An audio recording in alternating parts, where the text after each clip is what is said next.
अस्सलाम वालेकुम friends, welcome to my YouTube channel. Friends, HTML के इस कोर्स के आज के लेक्चर में हम सीखेंगे कि HTML के एलिमेंट्स के बारे में। ठीक है कि एलिमेंट्स क्या होते हैं, एट्रीब्यूट्स क्या होते हैं, हेडिंग क्या होती हैं और पैराग्राफ के ऊपर डिस्कस करेंगे। ठीक है, स्टार्ट करते हैं। तो सबसे पहले बात करते हैं कि HTML के एलिमेंट्स के बारे में। ठीक है, तो HTML के एलिमेंट्स क्या हैं कि भाई एलिमेंट्स में मतलब आपको मैं टाइप करके दिखाता हूँ कि टैग लेते हैं। फॉर एग्जांपल पी का टैग मैंने लिया, पैराग्राफ का टैग लिया। पैराग्राफ के टैग के अंदर मैं कुछ भी लिखता हूँ, हेलो।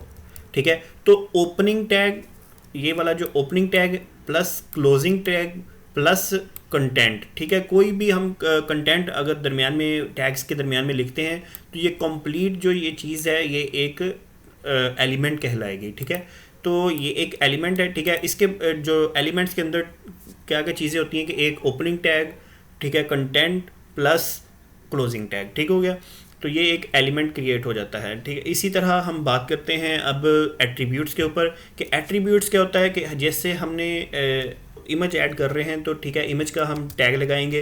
टैग के बाद हम इमेज का साइज़ जो है वो हम बयान करेंगे कि उसकी विड्थ क्या होगी, हाइट क्या होगी। तो जो विड्थ और हाइट है मतलब कि एक टैग का जो एडिशनल इन्फॉर्मेशन है जो उसकी कैफियत को बयान कर रही है, वो चीज़ जो है वो उसके टैग्स की एट्रीब्यूट्स कहलाएंगे। ठीक है, फॉर एग्जांपल इमेज है तो उसकी एक विड्थ भी होगी। ठीक है, कि भी वो कितने विड्थ की हमने इमेज डिफ़ाइन करनी है। फॉर एग्जांपल 300 की ले लेता हूँ मैं, उसकी हाइट भी हम डिफ़ाइन करेंगे। तो हाइट के साथ हम 300 पिक्सल की ही हम हाइट रख लेते हैं। ठीक है, फिर उसका डेस्टिनेशन भी हम यहाँ पे डिफ़ाइन करते हैं। ठीक है, तो इस तरह हम जब टैग को क्लोज़ करते हैं तो उसके बाद जब हम इधर रिफ़्रेश करेंगे तो देखें हमारी ये जो इमेज है यहाँ पे इंसर्ट हो चुकी है। ठीक है, बाय डिफ़ॉल्ट अगर मैं यहाँ से इसका साइज़ यहाँ से रिमूव कर दूँ, इतनी इन्फॉर्मेशन अगर यहाँ से स्किप कर दूँ, ठीक है, तो अब मैं इसको सेव करूँगा तो अब ये इसका जो ओरिजिनल साइज़ था, ठीक है, ये उस साइज़ में यहाँ पे आ चुकी है। लेकिन अगर मैं यहाँ पे थोड़ी सी मैंने इन्फॉर्मेशन एक्स्ट्रा ऐड की थी कि उसकी विड्थ जितनी मुझे चाहिए थी उतनी ही मैंने उसको इन्फॉर्मेशन में एट्रीब्यूट्स के अंदर मैंने लिखा, तो उसने उसी रिलेटेड मुझे आउटपुट शो करवाई। ठीक है, तो एट्रीब्यूट्स जो होते हैं वो किसी भी चीज़ की एडिशनल इन्फॉर्मेशन को हम कहेंगे कि किसी टैग की एडिशनल इन्फॉर्मेशन के टैग, अगर हम टेबल बना रहे हैं तो टेबल में कितने कॉलम्स हमें चाहिए, कितने एट्रीब्यूट्स चाहिए, टेबल का साइज़ क्या होगा, उसकी मार्जिन क्या होगी, उसकी सेल पैडिंग, सेल स्पेसिंग, ये जो चीज़ें हैं ये उसकी एट्रीब्यूट्स कहलाते हैं, एडिशनल इन्फॉर्मेशन कहलाती हैं। ठीक है, तो नेक्स्ट हम बात करते हैं HTML की हेडिंग्स के ऊपर कि हेडिंग्स को हम कैसे लिखेंगे। तो सबसे पहले मैं एक बेसिक स्ट्रक्चर क्रिएट कर लेता हूँ HTML का। ठीक है, तो HTML का हमने बेसिक स्ट्रक्चर में कल हमने देखा था कि भी बेसिक स्ट्रक्चर में सबसे पहले HTML का टैग, फिर उसके अंदर दो सेशंस होते हैं, हेड टैग, हेड, और दूसरा जो होता है वो बॉडी का टैग होता है।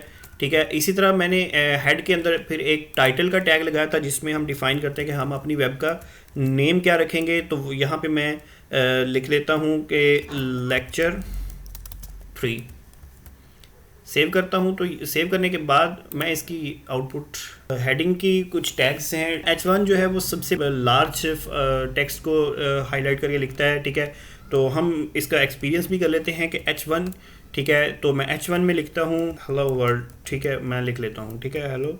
सेव करता हूँ तो ये देखिए सबसे उसने लार्ज टेक्स्ट को किया है। ठीक है, इसी तरह मैं नीचे आके थोड़ा सा पेस्ट कर देता हूँ इसके बाकी की जो टाइप्स हैं। ठीक है, 6, तो मैं यहाँ पे इसको थोड़ी सी चेंजिंग कर देता हूँ, 1 2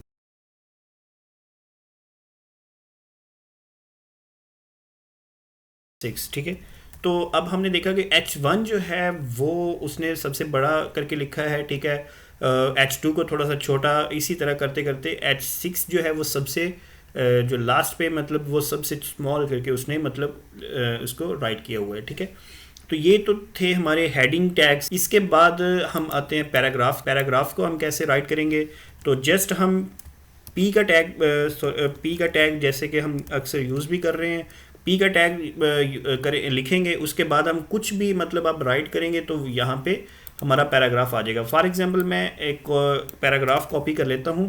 पैराग्राफ कॉपी करने के बाद मैं इसके दरमियान में एक इंटर का बटन प्रेस करके दरमियान में आ जाऊँगा और यहाँ पे अपना पैराग्राफ को पेस्ट कर दूंगा। कंट्रोल एस करूँगा, ये देखिए मेरा पैराग्राफ यहाँ पे राइट हो चुका है। ठीक है, आगे एट्रीब्यूट्स भी हैं कुछ के उनका जो साइज़ है फ़ॉन्ट का वो कितना होना चाहिए, या इसकी जो डिफरेंट एट्रीब्यूट्स हैं वो हमें यहाँ पे शो भी हो जाएंगे, ठीक है। पी का प्रेस करने के बाद हमारे यहाँ पे देखें कुछ एट्रीब्यूट्स जो हैं वो हमें शो हो रहे हैं कि भाई वो हम इनको कैसे यूज़ कर सकते हैं, ठीक है।